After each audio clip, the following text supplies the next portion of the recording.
এই পাড়ার মানুষ ওই পাড়ে যেতে পারে না, ওই পাড়ার মানুষ এই পাড়ে আসতে পারে না। যদি কোনো কারণে বৃষ্টি হয় 24 ঘন্টা এই পানি কমতে সময় লাগে। তো সুতরাং এখানে স্কুল মাদ্রাসা যেগুলো আছে ওখানে প্রায় 1000 প্লাস শিক্ষার্থী আছে, ওগুলা যাতায়াতের খুব ভোগান্তি পড়ে।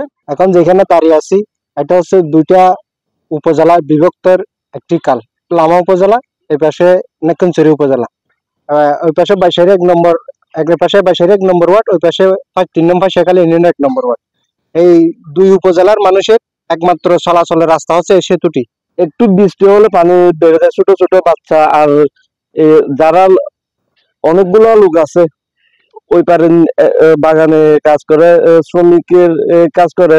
আর আপনার দেখতে পাবেন এই সামনে একটা মসজিদ আছে, মাদ্রাসা আছে, এই মাদ্রাসায় অনেক স্টুডেন্ট এপার থেকে যায়। তাদের এই নদীটা পার হওয়ার জন্য অনেক দুর্ভোগে ভুগতে হয়। আমি জানি যে দীর্ঘদিন ধরে আমি ছোটবেলা থেকে দেখতেছি যে এখানে এই নদীটা পার হইতে গিয়ে অনেকে ভেসে চলে গেছে, এখান থেকে ভেসে চলে গেছে অন্য জায়গায় দিয়ে উঠছে।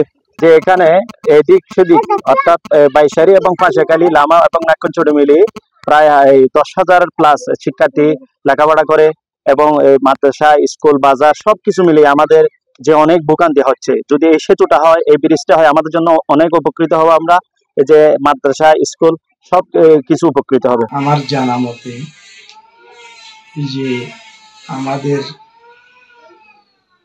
1 নম্বর ওয়ার্ড এবং পয়সাখালী 1 নম্বর ওয়ার্ডের মধ্যে যে একটি ছড়া আছে, কুড়াগালি ছড়া, এই ছড়াটি যদি ছড়ার মধ্যে যদি আপনারা উদ্বোধন কর্মকর্তাকে দৃষ্টি আকর্ষণ করে একটি সংযোগ সেতু যদি করে দিতে পারেন, আমার এলাকার 10-12 হাজার মানুষ এবং